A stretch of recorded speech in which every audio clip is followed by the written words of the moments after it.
خاتون نے بتایا تھا کہ میرا 12 سال کا بیٹا ہے اور وہ جائز نہیں ہے،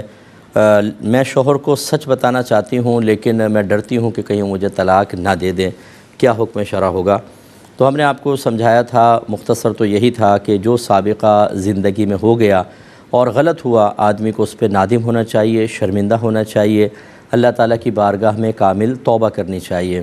اور پھر اگر آپ یہ سمجھتے ہیں کہ اس گناہ کو ظاہر کرنا فتنہ فساد کا سبب بنے گا تو اس کو ظاہر نہ کریں، اللہ کی بارگاہ میں توبہ کریں۔ اور خصوصاً اس قسم کے مسائل میں کہ جب عورت نے شوہر کی موجودگی میں کسی خیانت کا ارتکاب کیا ہو تو اسے اور زیادہ شرمندہ ہونا چاہیے، اور اب کوشش کرنی چاہیے، کیونکہ ہوگا اگر اللہ نے چاہا، اللہ تعالیٰ سب کو معاف فرمائے، لیکن یہ ہو سکتا ہے کہ میدان محشر میں آپ کے شوہر کو اور جس شخص کے ساتھ آپ کا یہ معاملہ ہو اسے کھڑا کیا جائے اور وہ اس خیانت کا بدلہ پائیں،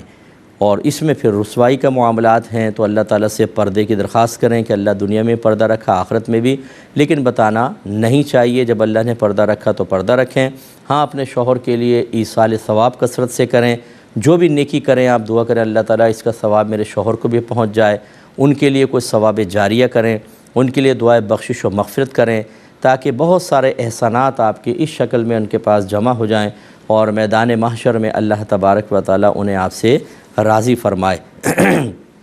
اسی طرح ہماری وہ بچیاں اگر سماعت فرما رہی ہیں جو بعض اوقات کالج لائف میں، اسکول لائف میں، یونیورسٹی لائف میں اس طرح کے غلط کام کر بیٹھتی ہیں، اور پھر یہ ایک ضمیر پر بوجھ ہوتا ہے، اور شیطان یہ مشورہ دیتا ہے کہ کسی طرح اپنے شوہر سے شیئر کر کے معاف کروا لو تاکہ یہ بوجھ اترے۔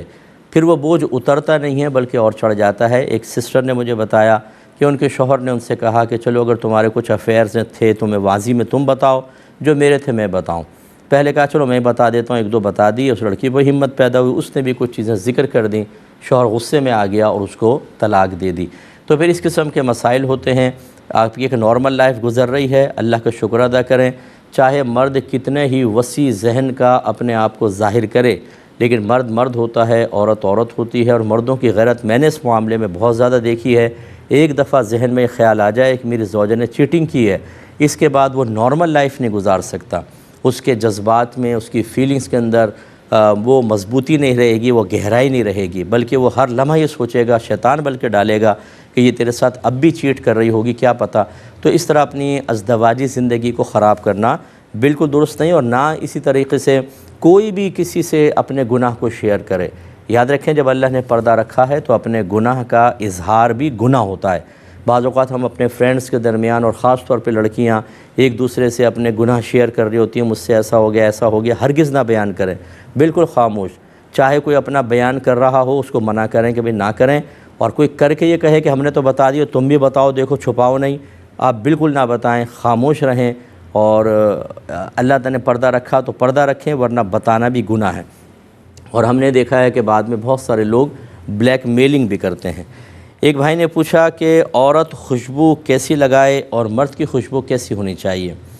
دیکھیں بحکم حدیث تو ایسی یہی ہے کہ مرد ایسی خوشبو لگائے جو پھیلے، وہ لگا سکتا ہے، اور عورت ایسی خوشبو لگائے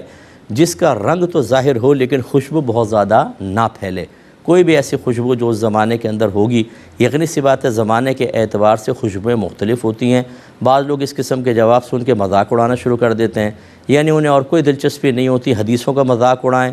اڑاتے وہ شخصیت کا مذاق ہے، اس کی بات کا مذاق، لیکن یہ سوچتے کہ تو حدیث کے الفاظ تھے، تم ان کا نہیں اللہ کے نبی کا مذاق اڑا رہے ہو۔ اور میدان محشر میں یہ اتنے ذلیل و رسوا ہونے والے ہیں جس کو کوئی انتہا نہیں، ہر چیز کا ایک مذاق بنا لیں گے۔ کوئی بھی شرعی مسئلہ بیان کر رہا ہوگا، اس میں بیچ میں کسی کا یس، ہاں نو، ہاں اور بولو، ہاں یہ، اور ہنسی کا دکھا دیں گے، وہ ایک لطیفہ بنا دیتے ہیں، اور اس طریقے سے ایک مذہبی بات اس قدر لوگوں کے مابین مذاق کا نشانہ بن جاتی ہے۔ اور ہمارے ینگسٹرز تو آپ کو پتہ ہے ان کو نہ ABC آتی ہے دین کی، نہ کچھ، نہ دین سیکھا ہوتا ہے، وہ اس سے حظ نفس حاصل کر رہے ہوتے ہیں، اور اچھے خاصے دینی مسائل جو علماء نے لکھے ہیں اور ان کے پیچھے لاجک ہے، اس کے پیچھے شرعی دلائل ہیں، لیکن یہ بعض ایسے ٹولہ ہے کہ جو بیچارے اپنی کمقلی میں انہیں مذاق میں کر کے اس طرح بنا دیتے ہیں کہ لوگ اپنی آخرت کو برباد کر رہے ہوتے ہیں۔ تو عورت ایسی خوشبو لگائے جو بہت زیادہ نہ پھیلے، بالکل ہلکی پھلکی خوشبو کیسی بھی لگائے گی لازم بات ہے دوسرے تک تو پہنچ، کتنی بھی ہلکی لگا لیں آپ،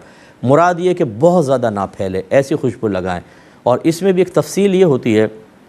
بعض بھائی مطلقاً منع کر دیتے ہیں، عورت خوشبو لگا سکتی ہے، بعض اوقات اس طرح کی گیدرنگ ہوتی ہے، اس طرح کا ماحول ہوتا ہے کہ آپ اپنے گھر سے خوشبو لگائی، نیچے گاڑی کے اندر، گھر میں گاڑی کھڑی ہے، گاڑی میں بیٹھے، گاڑی سے سیدھے اس محفل تک پہنچے اور عورتوں کے سیکشن میں چلے گئیں عورت، اب عورت ہی ہے، وہاں مرد ہے ہی نہیں، تو وہ خوشبو چاہے تھوڑی سی پھیلنے والی بھی لگا لے کہ گھر میں محرم تھے، پھر گاڑی میں بیٹھی، غیر مرد تک خوشبو نہیں پہنچی اور وہاں پہ ساری عورتیں ہیں، تو اس میں کوئی مسئلہ نہیں ہے۔ اصل یہ ہے کہ عورت خوشبو لگا کر اس طرح نکلے کہ وہ خوشبو پھیلے اور غیر مردوں تک پہنچے اور وہ عورت کی طرف متوجہ ہوں۔ ایسی خوشبو نہیں لگانی چاہیے، اس کو حدیث میں زانیہ کہا گیا ہے کہ ایسی عورت زانیہ ہے، لیکن زانیہ سے مراد معاذ اللہ ثم معاذ اللہ وہ زنا نہیں۔ بعض اوقات نبی کریم صلی اللہ علیہ وسلم کسی فعل کی قباحت کو بیان کرنے کے لیے اس طرح کے الفاظ استعمال کرتے ہیں، وہ حقیقتاً کوئی زانیہ نہیں ہے، لیکن وہ مراد یہ ہے کہ مشابہت زانیہ عورتوں کسی کی وہ خوشبو لگا کر غیر مردوں کو مائل کرتی تھیں۔ اب یہاں اگرچہ عورت کا میلان کا ارادہ نہیں ہے،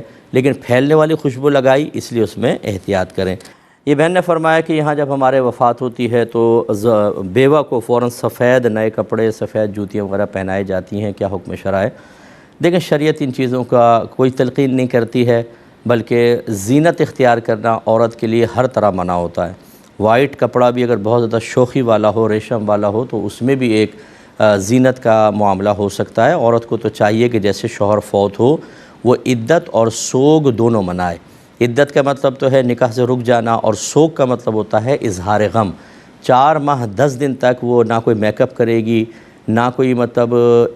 زیور وغیرہ پہنے گی، نہ وہ تیل وغیرہ سر میں لگائے گی۔ ہاں اگر کسی عورت کی پہلے سے عادت چلی آ رہی ہے کہ وہ تیل لگاتی ہیں اور اگر نہ لگائیں تو سر میں بہت ہی کھجلی وغیرہ ہو جائے گی، خشکی بہت زیادہ ہو جائے گی، تو بقدر ضرورت تیل لگائیں، وہ بھی سر ڈھک کے رکھیں کہ دور سے زینت محسوس نہ ہو، اور میک اپ وغیرہ استعمال نہ کریں۔ باقی یہ نت نئی خرافات، خصوصاً چونکہ عدت اور سوگ کا تعلق ہمارے مذہب کے ساتھ ہے، مذہب نے اس کی تعلیمات دی ہیں باقاعدہ، ان میں اگر کوئی اضافہ کریں گے تو آہستہ آہستہ وہ ایک مذہبی رسم سی بن جاتی ہے، اور حقیقی رسم تو ہوتی نہیں، تو پھر یہ بدعت بنتی ہے۔ جیسے بہت سے خاندانوں میں ہے کہ جب عورت کی عدت ختم ہوگی تو وہ اپنے بھائی کے گھر جائے گی، پھر بھائی اس کو زیور بنا کے دے گا، 4 سونے کی چوڑیاں یا 4 چاندی کی چوڑیاں، نیا سوٹ، پھر یہ اپنے گھر واپس آئیں گی۔ یعنی عدت کے بعد یہ گھر سے باہر قدم نکلوانا ہے اور بھائی کے اوپر ایک عذاب نازل کرنا ہے، حالانکہ ایسی کوئی شریعت نے تلقین نہیں کی ہے، زبردستی ہے۔ اس قسم کی میں پہلے اپنے گھر کے سرپرستوں سے گزارش کرتا ہوں،